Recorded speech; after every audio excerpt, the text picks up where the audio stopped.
2022년 12월 23일 한 비행기 편으로 자신의 나라 프랑스로 돌아가는 한 노인이 있습니다. 그런데 주변이 술렁이기 시작하던 이내 경멸하는 눈빛을 보내는 옆좌석 승객. 그 표정은 여과 없이 언론에 그대로 노출됩니다. 도대체 이유가 무엇이었을까요? 그는 많은 이름을 가진 연쇄 살인마입니다. 1970년대에서 80년대 사이 최소 12명, 최대 24명의 사람을 연쇄적으로 살해한 것에 대해 악명이 높은 연쇄살인마죠. 물론 이 숫자도 정확한 게 아닙니다. 알려지지 않은 피해자, 알려지지 않은 희생자들은 더 있을 가능성이 높습니다. 일각에선 그를 이렇게 부릅니다. 그는 비키니 킬러다. 몇몇 피해자들 중에 젊은 여성들이 있었는데요. 파도풀에서 비키니 차림으로 죽은 채 발견되었기 때문입니다. 대부분 동남아시아 경치가 좋은 리조트 옆 해변가였었죠. 또 누군가는 그를 서펀트라고 부르곤 합니다. 서펀트, 바로 뱀이죠. 이런 닉네임을 얻었던 이유가 있었습니다. 그는 무려 10번 이상 탈옥에 성공했던 사람입니다. 그리고 각 국가의 수배에서도 계속 벗어나 전 세계를 돌아다니며 사람을 죽이고 다녔죠. 또 그의 다른 이름이 있습니다. 이름 아시아의 찰리 맨슨이다. 그 이유는 자신이 범행을 저지르는 데 있어 공범을 무조건 만들어 놓습니다. 그리고 그 공범이 범죄를 저지르게 만들죠. 자기와 같이 하면서 자신은 빠져나가는 그런 수법을 계속 써왔습니다. 약 12개국의 국가에서 아무렇지 않게 범행을 저질렀던 그 남자. 바로 그 남자의 이름 간단히 말씀드립니다. 이 남자는 바로 소브라즈입니다. 오컬트 스토리, 석방된 연쇄살인마 소브라즈의 편입니다.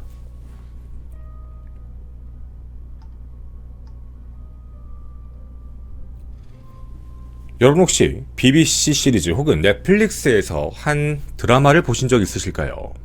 바로 그 드라마 이름은 더 서펀트입니다. 그 드라마의 내용 굉장히 충격적입니다. 마치 그냥 소설을 만들어 놓은 것 같은 내용이죠. 하지만 더 서펀트의 실존 인물, 실제 모델이 바로 소브라즈입니다. 그는 1972년에서 82년 사이 아프가니스탄, 인도, 태국, 터키, 네팔, 이란, 홍콩 등을 돌아다니며 약 20건 이상의 연쇄살인을 저질렀죠. 그가 주요 타겟으로 노렸던 사람들은 미국, 캐나다, 네덜란드 등 서방국 출신들의 여행객들을 독살, 흉기 살해, 시신 훼손, 심지어는 시신을 불태우는 짓까지 서슴지 않았습니다. 사실 그는 검거되어 교도소에 있었던 적도 몇 번 있었습니다. 1976년 인도 뉴델리에서 살인 혐의로 징역 20년형을 선고받았지요. 그리고 출소한 이후에 2003년 네팔에서 한 번 더 검거되고 종신형인 무기징역형에 선고가 됩니다. 하지만 2022년 12월 23일 건강 악화, 모범적 수용 생활, 일정 형기인 75% 이상을 채웠다. 그리고 나이가 75세가 넘었기 때문에 가석방을 허가한다는 명령을 받고 자신의 자국인 프랑스로 돌아갔던 것이죠. 앞서 보셨던 사진에서 경악스러운, 뭔가 경멸하는 눈빛을 보낸 옆자리 승객, 아마 그 마음 이해가 가실 겁니다. 20명 이상의 목숨을 앗아간 연쇄살인범이 자신의 옆자리에 있다는 걸 알면 도대체 어떤 기분일까요? 지금부터 이 말도 안 되는 내용을 여러분에게 하나씩 자세히 설명드리고자 합니다. 소브라즈는 1944년 4월 6일 베트남 사이공에서 태어나게 됩니다. 당시에 부모님이 결혼한 사이가 아니라 아이가 먼저 생겼던 상황이었죠. 소브라즈가 태어나게 되자 아버지는 키울 수 없다라고 얘기하며 어머니와 소브라즈를 버리게 됩니다. 결국 어머니는 여러 남자친구들 중에 한 명이었던 프랑스 육군 장교와 만나게 되고 그렇게 소브라즈는 어린 나이에 입양되어 프랑스의 국적을 갖게 되었던 것이죠. 그리고 당시 소브라즈는 기숙학교를 프랑스에서 다니게 되는데 그 기숙학교 자체를 너무 싫어해서 당시에도 2번이나 도망을 쳤다고 합니다. 실제로 한 번은 아프리카의 뿔, 혼 오브 아프리카라고 부르는 그곳까지 바다를 통해 도망친 이력도 있었죠. 그를 기억하는 사람들은 이렇게 알고 있습니다. 밝고 유창하고 그리고 언어를 굉장히 잘했다.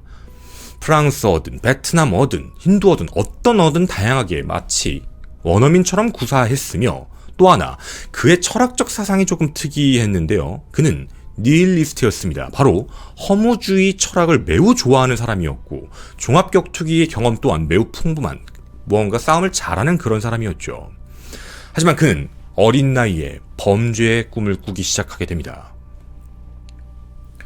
1963년 인생 처음으로 감옥에 갇히게 되는데요. 단순한 강도와 관련, 폭행 관련이었었습니다. 그런데 그곳에서 난생 처음 자신을 도와줄 사람을 만나게 됩니다. 부유했던 자원봉사자가 한 명 있었는데요. 그 이름 펠릭스였죠. 그곳에서 친해지고 나서 가석방을 받았던 직후 펠릭스는 자신의 집에서 함께 지내자고 권유하게 됩니다. 소바라자는 그렇게 자연스럽게 부유한 사람과 함께 생활을 하며 결국 그 안에 부자 파티에도 초대를 받게 되죠. 그 후 부자 파티에서 만났던 한 여성, 컴파겐이라는 여성과 결혼까지 하게 됩니다. 그런데요, 결혼을 했던 이유가 매우 소름이 돋습니다. 행복하게 살기 위해 그런 게 아니었죠. 분명 그는 여성과 결혼을 하면서 내가 이제 앞으로 새로운 사람이 될 거야 라는 다짐을 했다고 하는데요. 그 새로운 사람이 되겠다라는 다짐은 새 사람이 되겠다는 게 아니라 더 새로운 범행을 저지르겠다라는 뜻이었습니다. 본격적인 범행이 1970년대 정도로 기록이 되어 있는데요. 그는 프랑스를 떠나 자신의 아내와 함께 유럽 여행을 하면서 많은 여행객들을 꼬시고 여행객들에게 금품갈취를 하는 강도짓을 하기 시작합니다. 근데 이 강도에서는 보통 강도가 아니라 무조건, 여권 같은 신분증까지 함께 훔쳤죠. 그렇게 자신의 신분을 위조하는 게 아무렇지 않았던 사람입니다. 당시에도 위조 서류, 자동차 절도, 불법 마약 밀수, 이런 식으로 어마어마한 부를 축적하면서도 단 한 번도 검거되지 않은 상황이었죠. 당시 벌었던 돈은 아내와 함께 도박판에서 매우 흥청망청 거의 다 탕진하다시피 하게 됩니다. 그러다 돈이 떨어지자 1973년에는 아예 은행 강도짓을 저지를 것까지 계획을 했었죠. 물론 되지는 않았습니다. 그에겐 다른 닉네임도 있습니다. 사기꾼이라는 말도 있고요. 바람둥이라는 말도 있었죠. 하지만 이런 말이 붙을 수밖에 없는 이유가 있었습니다. 그는 매우 머리가 비상했고 언어를 잘하다 보니, 그리고 매력적인 얼굴을 갖고 있어서 주변에서는 굉장히 많은 사람들이 그를 따랐지요. 그걸 자신의 무기라고 생각을 했습니다. 말이면 다 된다. 전형적인 가스라이팅이죠. 하지만 그는 점차 나이가 들면서 자신의 겉의 외모에 대한 매력들이 사라지기 시작합니다. 그때부턴 그 바로 가스라이팅, 병적인 거짓말을 하기 시작하죠. 근데 그게 어느 정도 수준이었냐면 아프가니스탄 감옥, 그리스 감옥에서도 탈출을 하게 됩니다. 바로 그 말빨 때문이었죠. 한 번은요, 자신이 검거가 되어 교도소에 갈 위기에 처했습니다. 그때 자신의 형제를 설득해서 대신 그 형을 살게 합니다. 바로 바꿔치기였죠. 또 한 번은 이런 경우도 있었죠. 감옥에서 맹장이 터졌다라고 거짓말을 하고 병원에 가서 몰래 빠져나가는 수법까지 교묘하게 무려 10여 차례가 넘는 탈옥을 하게 됩니다. 결국 이런 많은 범법 행위를 저질렀던 서브라즈 부부, 나중에는 체포가 되게 되죠. 아내는 결국 이 모든 사실을 인정하고 처벌을 받은 뒤에 모두 자기가 했다라고만 얘기를 하게 됩니다. 그리고 나중엔 딸을 데리고 미국으로 이주했던 상황으로 보여집니다. 서브라즈가 너무 자신을 가스라이팅을 심하게 하다 보니 더 이상은 참을 수가 없었다라고 나중에 밝혔죠. 그가 언제 최초의 살인을 하게 된 걸까요? 사실 공식적으로 알려져 있는 건 1975년 봄에 있었던 살인사건입니다. 하지만 그가 과거에 한번 했던 진술이 하나 있었습니다. 1972년 사람을 한번 죽인 적이 있다. 파키스탄에 있는 한 택시 운전기사를 죽였다라는 내용이죠. 실제로 실종된 사람은 있었습니다. 하지만 증거가 없었습니다. 서브라즈 또한 그 진술 자체를 번복했기 때문에 증명할 수는 없는 상황이죠. 현재까지도 그 사건은 사라진 사건, 실종 사건으로 기록되어 있습니다. 그리고 공식적인 살인사건은 1975년 봄 방콕을 여행하던 도중에 살인을 하게 된 것이었습니다. 이게 매우 소름이 돋는 내용인데요. 방콕 여행을 도중에 아제이 쇼리드라는 한 인도 남자를 만나게 되는데요. 그 남자가 매우 충격적인 제안을 합니다. 너 살인 한번 배워볼래? 우리 좀 비슷한 계열인 것 같은데 사람 죽이는 거 생각보다 나쁘지 않아 라는 제안이었죠. 그리고 자신과 친한 애들이 있는데 걔네들도 살인을 즐긴다라는 충격적인 제안입니다. 그리고 살인을 어떻게 하면 되는지, 어떻게 하면 빠져나갈 수 있는지 그때부터 소브라즈는 굉장히 많은 생각을 하게 되죠. 그 비상한 머리를 살인에다 접합시킨 겁니다. 그렇게 첫 번째 타겟이 결정되죠. 첫 번째 타겟, 테레사 놀튼. 미국에서 여행을 왔던 배낭여행객이었는데 당시 그 여성이 꽃무늬 비키니를 입은 채 사체로 발견되게 됩니다. 부검을 해보고 타살 가능성이 높아 살인사건으로 전화를 했는데요. 문제가 있었습니다. 당시 비키니를 입은 사람들이 연속적으로 살해를 당하고 있었죠. 그 또 다른 피해자의 이름은 샤멘 카루. 자, 이렇게 비키니를 입은 사람들이 지속적으로 살해를 당하고 있다는 것, 무언가 연쇄살인에 대한 느낌이 강했습니다. 그렇게 그가 얻었던 별명 비키니 킬러였죠. 공통적으로 판단할 수 있는 건 남성도 있었지만 대부분 여성이었다라는 점, 그거 이외에는 해외에서 놀러왔던 서방 국가 출신들이 많았다 정도를 제외하고는 어떠한 근거도 없었습니다. 그의 범행 동기가 도대체 무엇이었을까요? 사실 그 범행 동기에 대해선 이런 말을 남겼습니다. 자신이 마약상 거래를 했음에도 불구하고 서방 국가들이 아시아 국가에다가 마약을 넘기면서 결국 국가 자체가 타락을 하게 만들었다 해서 서방 국가에서 온 여행객들을 대상으로 공격을 했다라는 하나의 무언가 자기 합리화를 하고 있지만 믿기 힘든 내용에 가까운 부분입니다. 사실 그의 전반적인 심적 상태를 확인해보게 되면 처음에 친구로서 접근을 합니다. 굉장히 잘해주는 것이죠. 그리고 무언가를 마시게 합니다. 독극물입니다. 그 이후 사람이 쓰러지게 되면 돈과 귀중품 그리고 여권을 무조건 빼앗죠. 때때론 아주 잔인하게 죽이는 것도 서슴지 않았습니다. 사인은 정말 다양했죠. 약물 과다 복용, 익사, 목졸림에 의한 살인, 흉기 살인, 사체 훼손 여러 가지였습니다. 그가 저질렀던 범행 중 사체 처리에선 휘발유를 뿌리고 형체를 알아볼 수 없을 만큼 불태워버린 사건까지도 존재했지요. 이후 자신이 공격했던 많은 사람들의 여권 신분증을 얻었던 소브라즈. 모든 신분은 다 가짜입니다. 그 가짜 신분을 가지고요, 외국을 자유롭게 왔다 갔다 합니다. 결국 국경 수비대에도 걸릴 수가 없죠. 이러다 보니 수사는 당연히 진전되지가 않았습니다. 피해자들이 실종이 됐다라고 판단해 조사를 해보면 여권을 가지고 다른 국가로 넘어갔다는 사실이 확인된 거죠. 따라서 실제로 실종이 된 건지 아니면 피해를 입은 건지 알아낼 수가 없는 여러 가지 사건들이 동시다발적으로 아시아권 국가에서 발생하게 됩니다. 그렇게 자신의 아내까지 떠날 상황에서 조력자가 필요했던 소브라즈. 그때 한 여성이 눈에 들어오게 됩니다. 그 이름 마리였지요. 당시 마리는 캐나다계로서 간호사로 일을 하고 있었는데요. 이상할 정도로 소브라즈는 그녀에게 열중합니다. 이런 말을 하죠. 당신이 나를 사랑하게 하려고 노력하고 있다. 말만 들으면 굉장히 사랑꾼처럼 보여지는 모습입니다. 하지만 이것도 연기였습니다. 소브라즈는 마리가 필요했던 것이죠. 두 가지 이유였습니다. 하나, 공범을 만들어서 자기가 빠져나갈 수 있게 하는 것. 가스라이팅을 많이 해서 이 사람이 나 대신 죄를 뒤집어 쓰게 만들려는 것 하나. 두 번째는 그녀가 간호사였기 때문에 앞으로 사람을 죽이는 데 있어, 약물에 있어 의학적 기술을 이용하겠다라는 생각이었습니다. 이들은 그렇게 1970년대 중반 방콕으로 떠나게 되는데요. 방콕에선 그때부터 점차 이상한 살인사건과 실종사건이 급격히 증가하기 시작합니다. 1975년에만 최소 6명의 피해자가 존재했습니다. 맞습니다. 그 당시 나이 31세였던 소브라즈는 연쇄살인마가 되어 있었죠. 자신의 아내와 공범들과 함께 말이죠. 1976년 7월 소브라즈는 자신들의 공범 일당과 함께 인도에서도요, 프랑스 학생 3명을 독살하려다 실패하게 됩니다. 결국 그렇게 범행이 한번 발각된 적도 있었죠. 당시 공격을 했던 학생들에게 제압되면서 검거가 된 건데요. 당시에는 살해 혐의로 기소가 됐습니다. 하지만 2년 후였던 1978년 재판.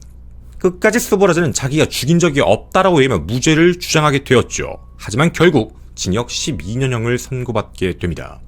하지만 이 아내 수감 생활은 생각과는 좀 달랐습니다. 티아르 감옥에서 뇌물까지 주면서 고위관계자 친하게 지내며 자신의 마음대로 그 감옥을 진두지휘할 수 있는 아주 편안한 공간이었죠. 그리고 꼭 기억해 두셔야 합니다. 바로 이 티아르 감옥이 자신에겐 왕국이었다는 사실이요. 가장 안전한 공간이었습니다. 사실 그가 제압을 당해서 검거가 된 상황이 한 번 있었습니다. 하지만 그 전 북면 방콕에선 계속적으로 연쇄적 살인이 발생되고 있었죠. 관심이 별로 없었습니다. 그냥 사람이 죽나 보다, 그럴 수 있나 보다, 다들 쉬쉬하는 분위기였죠. 지역 관할구에서 따로 관리를 하다 보니 생긴 문제였습니다. 하지만 이 내용에 대해 주목했던 한 사람이 있었습니다.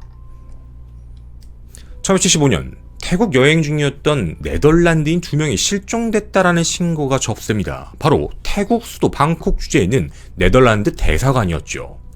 당시 그곳에서 3등 서기관을 일했던 헤르만 씨가 그 내용을 확인하게 됩니다. 찾아보려고 노력을 해보지만 그들의 모습은 전혀 나타나지가 않았죠. 정말 실종된 게 맞을까라는 의심을 하고 있었을 때 일주일에 2번은 가족에게 늘 연락을 했다. 그런데 6주 동안 어떠한 연락도 없었다라는 내용이었죠. 그때 한 가지 사건이 떠오르게 됩니다. 몇 주 전 두구의 시신이 발견됐는데 형체를 알아볼 수도 없을 만큼 까맣게 불에 탄 시신이었죠. 방콕에서 북쪽으로 약 50마일 떨어진 도로에서 발견됐습니다. 처음 당시 수사는요, 실종된 호주 배낭여행자들이었을까라고 생각했지만 그들은 다시 신원이 확인됐습니다. 살아있던 것이었죠. 그럼 남은 가능성, 실종 접수가 된 그 네덜란드인일 가능성이 높았습니다. 당시 헤르만은 방콕에 기반을 둔 네덜란드 치과의사를 직접 찾아가 치과 치료 기록을 통해 신원 확인한 결과 1976년 3월 3일 결과는 일치라고 받게 됩니다. 네덜란드인이 방콕에서 끔찍하게 훼손된 상태로 발견된 사건. 정밀 부검을 해야 했습니다. 시신을 다시 한 군데 모아 부검 결과를 기다리고 있었는데요. 그 부검 결과도 매우 끔찍했습니다. 피해자 중 여성의 두개골과 뇌는 함몰 상태, 남성은 목이 졸려서 쓰러질 상황으로 보여진다라고 하며 한 가지만 했죠. 이들은 이게 치명상이 아니었다. 즉 즉사를 하지 않았다는 겁니다. 살아있는 사람, 의식이 없는 사람한테 휘발유를 붓고 불을 붙인 겁니다. 헤르만은 이 사건에 집중하기 시작합니다. 과연 누구를 마지막으로 만난 걸까? 확인을 해봤는데요. 프랑스 국적의 보석 중개인으로 알려진 알랭 고티에라는 사람이 수면 위로 올라오게 됩니다. 분명 그 사람과 만나고 사라진 게 맞았던 거죠. 하지만 이 내용에 대해서 태국 경찰은 수사 의뢰를 했을 때 거절을 했습니다. 그냥 너는 너 할 일이나 해라. 너 이거 월권이다. 수사는 우리가 알아서 하는 거지 대사관이 우리한테 할 이유는 없다라며 거절을 당합니다. 맞습니다. 대사관으로서 직접 수사를 할 수 없는 상황이었죠. 결국 헤르만은 자신의 아내인 앙겔라와 함께 알랭에 대한 행적을 하나씩 파헤치기 시작합니다. 그리고 알게 되죠. 다른 여행자 실종에도 알랭과 분명히 연관이 있다라는 사실을 알게 됩니다. 그는 캐나다 여자친구 마리와 그리고 자신에게 살인을 알려준 아제이와 함께 태국, 네팔, 인도, 홍콩 등에서 수많은 살인 사건을 저질렀다라고 판단을 하게 됩니다. 결국 헤르만은 이들이 살고 있는 아파트에 가서 한 여성을 만나게 되는데요. 그 여성의 이름은 기레스였습니다. 기레스에게 혹시 알랭에 대해서 알고 있냐라고 했는데 보석 중개에는 돈이 되게 많고 주말마다 파티를 열어 사람들을 초대할 정도로 굉장히 유복하고 유쾌한 사람이다라고 이야기를 합니다. 하지만 헤르만은 그게 궁금했던 게 아니었죠. 혹시 네덜란드 부부를 만난 걸 기억하냐? 아, 여기 왔었다. 그리고 사라졌다라는 걸 알게 됩니다.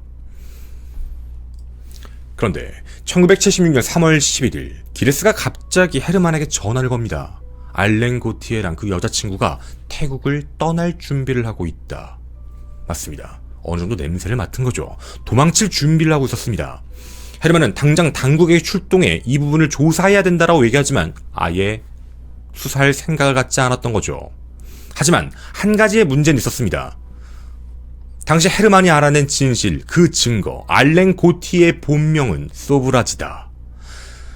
즉 위조된 여권으로 이 안에서 생활을 하고 있다라는 증거를 가지고 수사를 요청했고 결국 경찰이 출동해서 그를 검거하게 되는데요. 문제는 또다시 생겼습니다. 나 소브라지 아니다. 나 사실 미국 사람이다. 속인 건 미안하다. 하지만 미국인을 나를 검거할 순 없다라고 얘기하며 미국 여권을 보여주죠.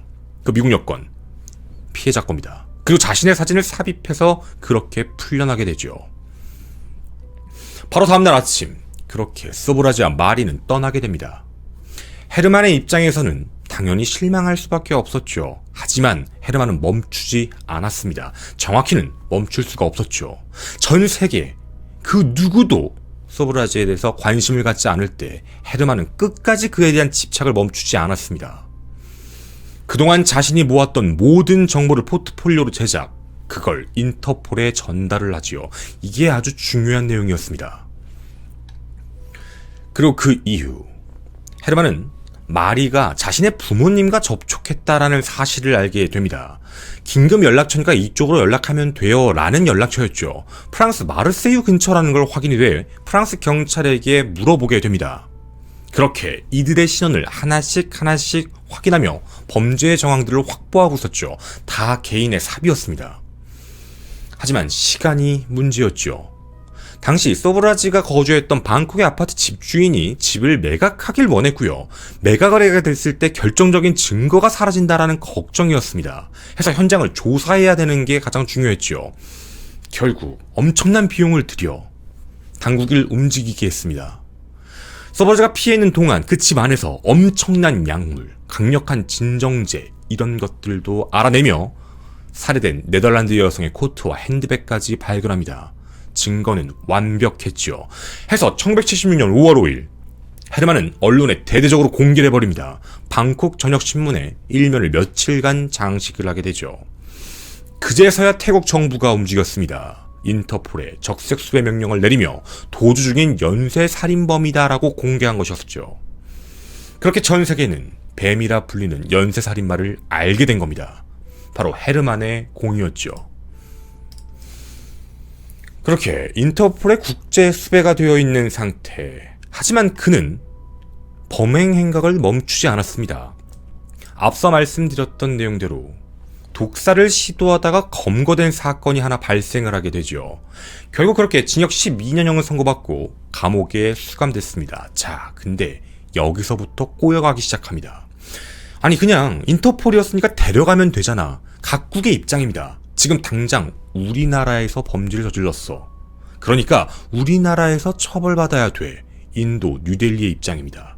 태국도 넘겨라. 여기에 살인사건 있다. 각국에서 얘기는 하고 있지만 그를 데려갈 명분이 없었습니다. 징역 12년을 살고 나와야 그제서야 범죄인을 인도하겠다라는 법적 조항들 때문이었죠. 자, 그렇게 그 안에 들어갔던 소브라즈.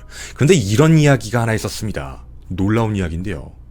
소브라즈가 인도 뉴델리에서 그럼 무리한 독살 범행을 저지르고 잡혔다는 것도, 제압을 당해서 검거됐다는 것도 일부러 그런 거다라는 하나의 가설입니다.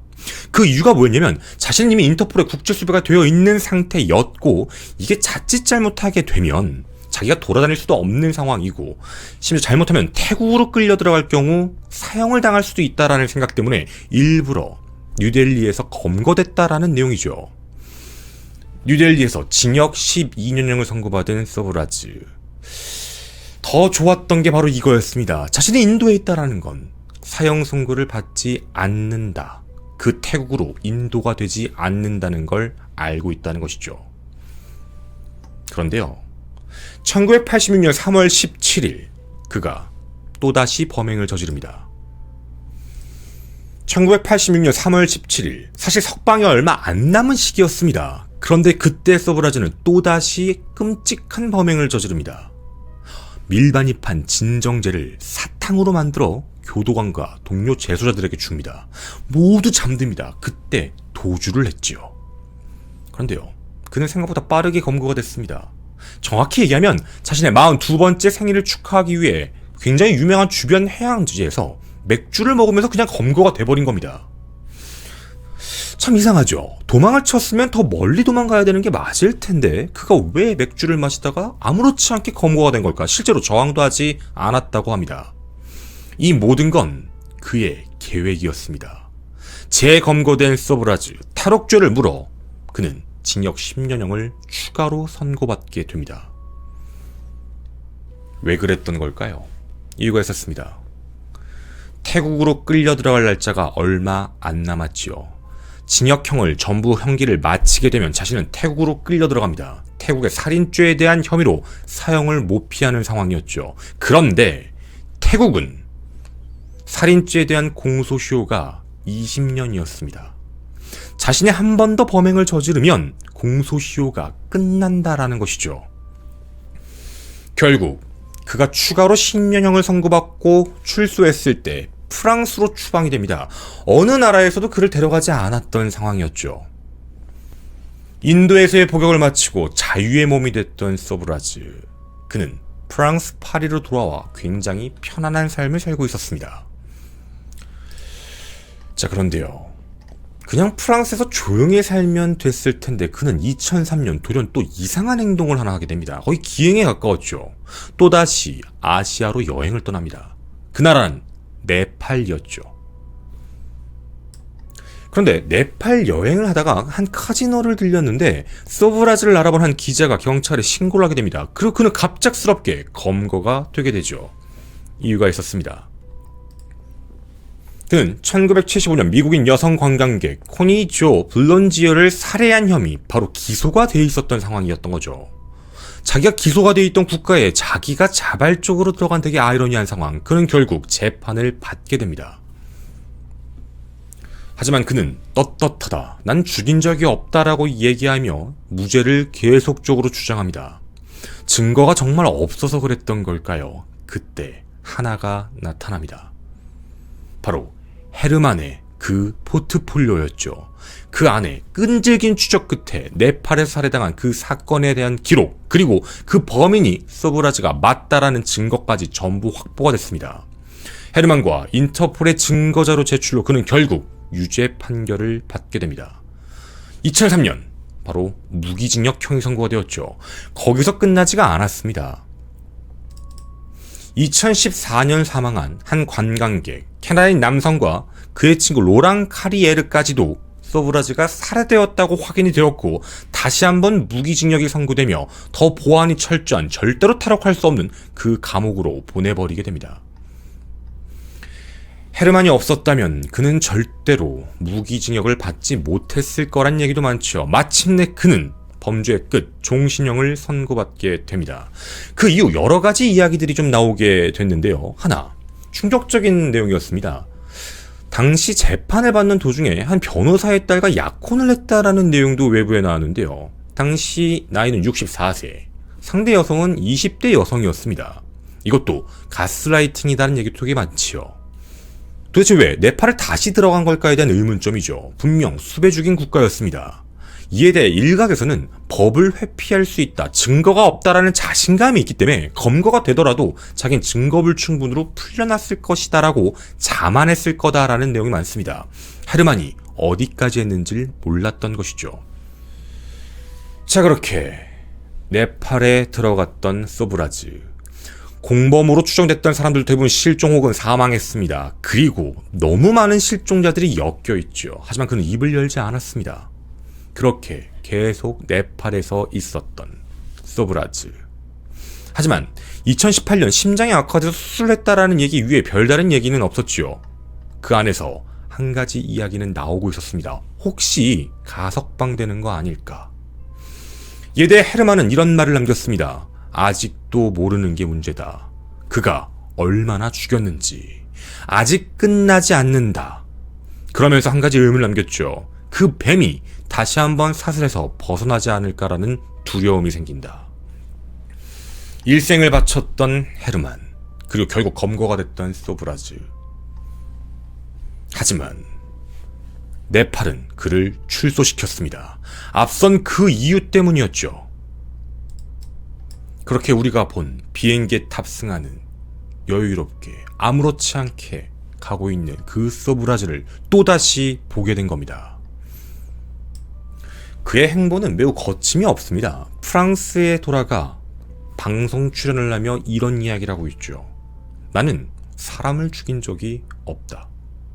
훔친 여권을 꽤 많이 쓴 건 맞다. 난 분명 이 사실을 증명해낼 거다. 나는 루비나 사파이어, 에메랄드 등 보석을 판매하며 사업가나 관광객 같은 모습을 많이 보였다. 사실 함께 술을 마신 사람들에게 약을 넣고 잠이 들면 돈이나 물건을 훔친 건 맞다. 하지만 살인에 대해서는 절대로 기억나지 않는다. 아무도 죽인 적 없다. 약물 과다 복용으로 의도치 않은 사망자는 있었다. 부검 내용에도 나온 내용이다. 나는 항상 위조 여권을 들고 다니며 다녔다. 여권 사진 20분이면 쉽게 바꿀 수 있었다. 언론이 나를 뱀이라고 부르는 이유, 아마 탈옥하는 능력 때문인 것 같다. 전 세계에서 10번 정도 도주했다. 자신을 엄청난 사람인 양 언론에 나와 떠들고 있는 서브라즈입니다. 그러면서 이런 말을 했죠.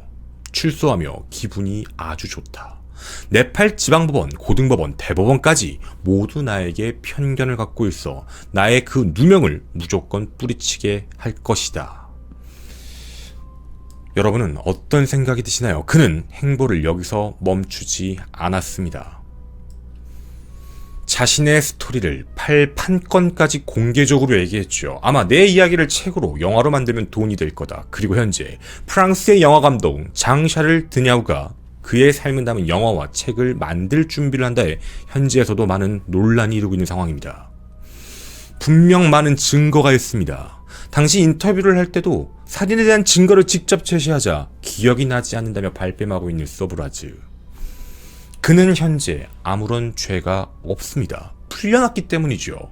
하지만 그는 너무 많은 비밀을 감추고 있습니다. 얼마나 많은 사람들이 사라지고 사망했는지 알 수 없다라는 것이죠. 그리고 아직 끝나지 않은 이야기. 현재 그의 나이 78세. 고령이라 나이가 너무 많아서 더 이상은 범행을 못 저지를 것 같다라는 생각이 드시나요? 아니요. 그는 대부분의 살인을 독극물로 했습니다. 그의 살인 정말 끝난 걸까요? 전 오컬트 스토리의 김원이었습니다. 감사합니다. 네, 뒷이야기 좀 가보도록 하겠습니다. 여러분 이거 실화입니다. 실화고요. 사실 헤르만이라는 사람이 없었으면은 어떻게 보면 천적이죠. 그 사람이 없었으면은 무죄 혹은 증거불충분으로 많이 풀려났을 가능성이 높은 그런 내용이에요. 어쨌든 실화죠. 뭐 이 내용에 대해서 좀 더 자세하게 디테일하게 좀 보고 싶다라고 하시면 광고 아닙니다. 그 넷플릭스 같은 데 들어가 보시면은 그 더 서번트라고 있어요. 그걸로 보시면 아마 요 내용이에요. 이 내용이 더 디테일하겠지만 저는 이제 간략하게 지금 현재 상황이 이렇게 돼 있으니까 설명을 좀 드린 거고요. 이런 게 있었어요. 아까 지금 설명을 드렸던 것 중에 좀 궁금하실 법 했던 것 중에 하나가, 아니 그 인도 뉴델리에서 태국 가는 거 밀었잖아요. 강제로. 자기 들어가면 살이 이제 사형이니까.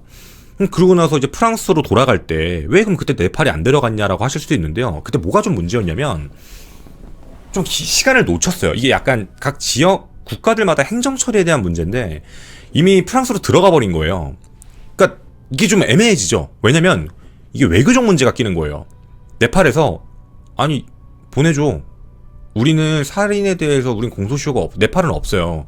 공소시효가 없으니까 우리 처벌해야 돼, 보내줘 라고 하기에는 이제 범죄인 인도조약과 관련해서 이게 좀 외교적인 문제로 좀 뭔가 좀 조금 이제 쫄렸던 것 같아요. 네팔이. 그래서 네팔이 그걸 요구를 못했던 거예요. 근데 갑자기 걔가 그냥 뭐 아무 이유 없이 거기 들어가 버려요. 네팔을. 그리고 신고가 들어가서 그래서 검거가 돼서 종신형까지 나오고 그 여죄까지 또 밝혀지고 뭐 이러면서 이렇게 된 거거든요.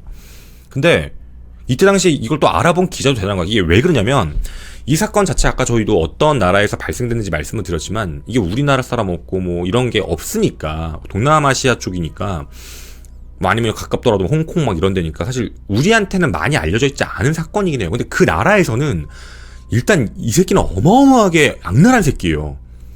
서브라즈라는 명칭 자체를 굉장히 이제 어떻게 보면 좀 무섭고 두렵고 잔인한 살인마라고 알고 있기 때문에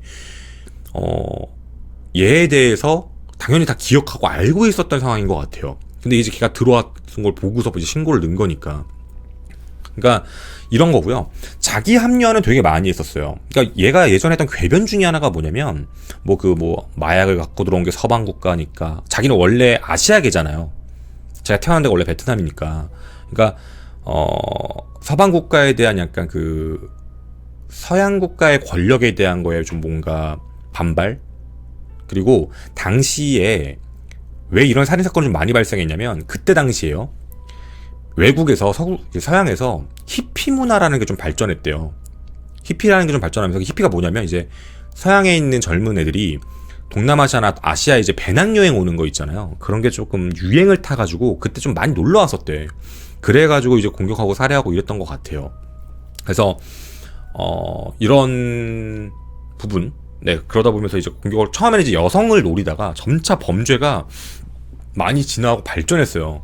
그리고 뭐 얼마나 죽였는지도 알 수도 없지만 어쨌든 확인돼 어느 정도 알려진 것만으로도 20건이니까 이런 걸 놓고 보면은 과연 얘가 이걸 물론 연쇄살인마 중에 유형은 여러 가지인데 일단 이 서브라즈 같은 경우에는 연쇄살인의 이유가 돈이었거든요. 돈이고 신분을 위조해서 그걸로 또 무언가를 하는 그냥 계속 연쇄적인 범죄를 일으키면서 연쇄살인을 저지른 건데 과연 지금 이 나이를 많이 먹어서 조용히 살려나? 아니요. 그러니까 돈에 미쳐있는 애는 맞는 것 같아요. 지금 뭐 책 낸다, 영화 낸다, 지금 이 얘기하는 거 보면은 아마 이게 자기도 이제 뭐 어쨌든 먹고 살고 뭐 이런 생각을 하고 있는지 모르겠어요. 근데 어쨌든 이러고 있는 상황이라서 그래서 좀 이런 생각은 들어요. 예전에 일본이었나? 일본에서도 한번 그런 걸 냈었죠. 그래서 뭔가 좀 그런 자연스러운 그러니까 일본에서도 막 그런 살인마가 책 냈다가 돈 되는 거 보고 살인마들 그걸 되게 많이 따라했는데 좀 그런 정신 나간 짓 좀 안 했으면 좋겠다라는 개인적인 생각이긴 해요. 그래서 만약에 그게 나온다 하더라도 우린 사지 말자고. 네. 그리고 채팅창에서 욕구에 충실하고 자연과 어울러져라는 그 히피 문화가 맞는데 그게 약간 이제 서구권에서 약간 그때 당시에 그 문화가 좀 더 문화는 발전하잖아요. 그래서 자기가 사는 그 나라가 아니라 동양에 있는 아시아 약간 서양인들 입장에서는 동양이 오리엔탈이잖아. 그러니까 동양에 대한 그 뭐라 그러지 좀 미지의 산림 뭐 정글 늪 이렇게 약간 그런 자연에 대한 부분을 그쪽으로 간다고 하면서 배낭여행을 좀 많이 했다고 해요. 문화가 좀 더 퍼져가면서 그래서 히피 문화가 발전하면서 그 내용이 더 확대되고 여행 오는 애들이 좀 많았다라고 뭐 거기에 이제 그런 내용들이 적혀 있더라고요. 그래서 그 내용이었으니까 뭐 그냥 하나의 참고자료로만 알아주셨으면 좋겠습니다. 한 사람의 집착이 사실 해결할 수 있었죠. 당시에는 절대 어느 국가든 어느 곳이든 나라들마다 지역마다 안 하려고 했대요. 그냥 외교관이잖아. 외교관인데 왜 나대세요? 약간 이런 느낌이었던 거예요.